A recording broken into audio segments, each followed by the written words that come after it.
வணக்கம். இன்றைக்கி நம்ம பார்க்க போகிற சமையல் ரொம்ப சிம்பிளான ஒரு பெப்பர் சிக்கன் மசாலா எப்படி செய்யலாங்கிறத பார்க்கலாம்.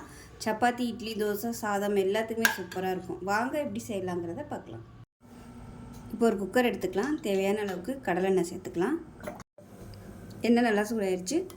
கரம் மசாலா எல்லாம் சேர்த்துக்கலாம். பட்டை, கிராம்பு, ஏலக்காய், கல்பாசி, சோம்பு, பிரியாணி இலை எல்லாம் சேர்த்துக்கலாம். அது கூடவே கருவேப்பிலையும் சேர்த்துக்கலாம். மீடியம் சைஸாக ஒரு பெரிய வெங்காயம் கட் பண்ணதை சேர்த்துக்கலாம். வெங்காயம் வதங்குறதுக்கு உப்பு சேர்த்துக்கலாம். வெங்காயம் நல்லா வதங்கிட்டு இருக்கு. இல்லை 6 பல் பூண்டு, ஒரு 3 துண்டு இஞ்சி, 4 சின்ன வெங்காயம் போட்டு நல்லா நைஸாக அரைச்சி வச்சுருக்கேன். இப்போ இந்த அரைச்ச பேஸ்ட்டை இதில் சேர்த்துக்கலாம். சின்ன வெங்காயம் சேர்க்கும்போது டேஸ்ட் நல்லாயிருக்கும். இப்போ நல்லா பச்சை வாசனை போக வதக்கிக்கலாம். இப்போ பாருங்கள், இஞ்சி பூண்டு பேஸ்ட் நல்லா வதங்கிடுச்சு. இந்த ஸ்டேஜில் அடுப்பு நல்லா மீடியத்தில் வச்சுட்டு பெப்பர் சிக்கன் மசாலான்னு சொல்லி கடைகளில் விற்கும் அந்த மசாலா தான் நான் எடுத்திருக்கேன். நீங்கள் எந்த பிராண்ட் வேணாலும் யூஸ் பண்ணிக்க. இது வந்து 20 கிராம், அரை கிலோ சிக்கனுக்கு வந்து இது கரெக்டாக இருக்கும். நான் அந்த ஒரு பாக்கெட் அப்படியே சேர்த்துக்கிறேன். 20 கிராம் பாக்கெட் இது. அதை லேசாக எண்ணெயில் வதக்கிக்கலாம். 2 தக்காளி 1-2 மிக்சியில் அடித்து வச்சுருக்கேன், அதையும் சேர்த்துக்கலாம். ரொம்ப நைஸாக அடிக்கலை. இப்போ இதையும் சேர்த்து வதக்கிக்கலாம். இப்போ பாருங்கள், தக்காளி வந்து நல்லா எண்ணெய் பிரிய ஆரம்பிச்சிருச்சு. இப்போ அரை கிலோ சிக்கனை சேர்த்துக்கலாம்.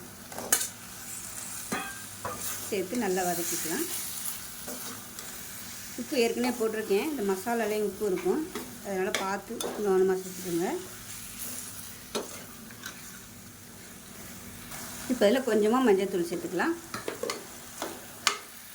இப்போ சிக்கனை நல்லா சுருளை வதக்கியாச்சு. இப்போ இதில் கொஞ்சமாக தண்ணி சேர்த்துக்கலாம். தண்ணி நல்லா சூடு பண்ணிவிட்டு சேர்த்துக்கோங்க. சும்மா ஒரு அரை டம்ளர் அளவுக்கு தண்ணி ஊற்றினா போதும். சிக்கனில் இருந்தும் தண்ணி வரும். குழம்பு மாதிரி வைக்கலை, கிரேவி மாதிரி தான் வைக்க போகிறோம். அதனால் தண்ணி கம்மியாகவே ஊற்றிக்கலாம். இப்போ இதில் உப்பெல்லாம் செக் பண்ணி பார்த்துட்டு பத்தலைன்னா உப்பு சேர்த்துக்கோங்க. எனக்கு போதும். இப்போ இதை மூடி வச்சிடலாம்.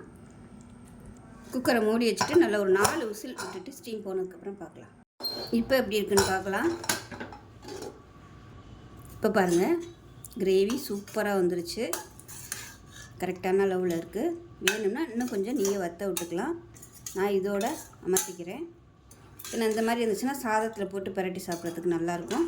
இப்போ மேலாப்பில் கொத்தமல்லியில் சேர்த்துக்கலாம். ஒரு சூப்பரான சிம்பிளான பெப்பர் சிக்கன் மசாலா ரெடி ஆயிடுச்சு. செஞ்சு பாருங்கள். செஞ்சு பார்த்துட்டு இப்படி இருந்துச்சுங்கிறத சொல்லுங்கள். வீடியோ பிடிச்சிச்சின்னா லைக் பண்ணுங்கள், கமெண்ட் பண்ணுங்கள், சேனலை சப்ஸ்கிரைப் பண்ணுங்கள், பக்கத்தில் பெல் பட்டனை ப்ரெஸ் பண்ணுங்கள். நன்றி.